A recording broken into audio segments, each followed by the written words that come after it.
Assalamualaikum warahmatullahi wabarakatuh. Alhamdulillahirabbil alamin. Wabihi nasta'inu ala umuri dunya waddin. Wassalatu wassalamu ala asrofil anbiya'i wal mursalin Sayyidina Muhammadin wa ala alihi wa sahbihi ajmain. Amma ba'du. Alhamdulillah, izinkan saya memperkenalkan diri terlebih dahulu. Nama saya Rizky Firmanul Hakim dari kelas B Ekonomi Syariah. NPM saya 211002092. Sini saya akan mempresentasikan makalah yang berjudul Sejarah Pemikiran tentang Tuhan dan Konsep Islam tentang Tuhan.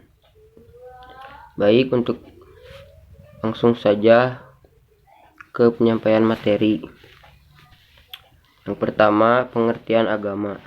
Agama adalah suatu sistem kepercayaan kepada Tuhan yang dianut oleh sekelompok manusia dengan selalu mengadakan interaksi dengannya. Pokok persoalan yang dibahas dalam agama adalah eksistensi Tuhan. Tuhan dan hubungan manusia dengannya merupakan aspek metafisika, sedangkan manusia sebagai makhluk dan bagian dari benda alam termasuk dalam kategori fisika. Dengan demikian, filsafat membahas agama dari segi metafisika dan fisika. Namun, titik tekan pembahasan filsafat agama lebih terfokus pada aspek metafisikanya ketimbang aspek fisikanya. Aspek fisik akan lebih terang diuraikan dalam ilmu alam seperti biologi, psikologi, serta antropologi. Kemudian ada ilmu perbandingan agama. Pengertian menurut Profesor Dr. Mukti Ali adalah salah satu pakar perbandingan agama.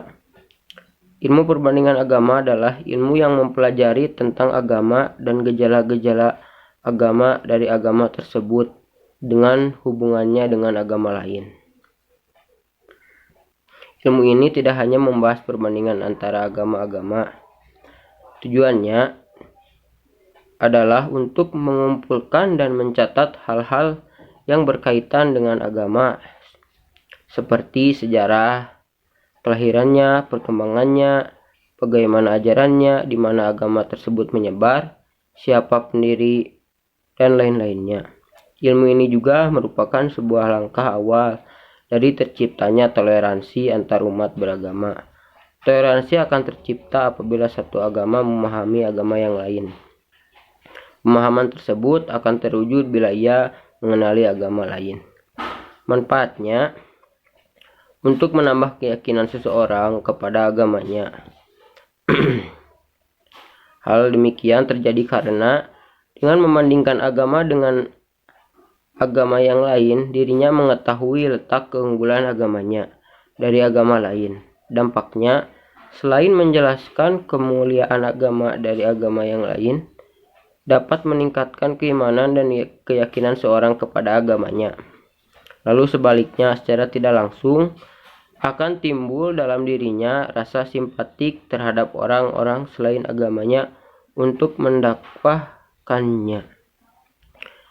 Ilmu ini sudah lama menjadi bagian dari studi Islam. Ilmu ini dikaji dan dipelajari oleh tokoh-tokoh muslim seperti Ibnu Hazm Al-Andalusi, As-Sahrastani, Abu Royhan Al-Biruni, Abu Hamid Al-Ghazali. Kemudian, konsep Tuhan dalam filsafat Yunani pada awalnya diambil dari kata Deus yang berarti dewa Zeus. Lalu perkembangannya digunakan kata Theos yang dalam satu pengertian ialah Tuhan. Walaupun konsep ketuhanan Plato berasal dari kata Deus, tetapi Tuhan yang dimaksud Plato bukanlah dewa Zeus. Konsep sejarah pemikiran manusia tentang Tuhan. Yang pertama, dinamisme. Menurut ajaran ini, manusia zaman primitif telah mengakui adanya kekuatan yang berpengaruh dalam kehidupannya. B. Animisme, yaitu masyarakat primitif mulai mempercayai adanya roh dalam hidupnya. Setiap benda yang dianggap benda baik mempunyai roh. Oleh karena itu, masyarakat primitif roh dipercayai sebagai sesuatu yang aktif. C. Politeisme. Roh yang lebih dari yang lain kemudian disebut dewa. Yang D. Henoteisme. Dewa-dewa yang diakui diadakan seleksi, karena tidak mungkin mempunyai kekuatan yang sama. Lama-kelamaan kepercayaan manusia meningkat, menjadi lebih definitif. Satu bangsa hanya mengakui satu dewa yang disebut dewa Tuhan. Monoteisme. Kepercayaan dalam bentuk henoteisme melangkah menjadi monoteisme. Dalam monoteisme hanya mengakui satu Tuhan untuk seluruh bangsa dan bersifat internasional. Kemudian, bagaimana konsep Tuhan dalam Islam?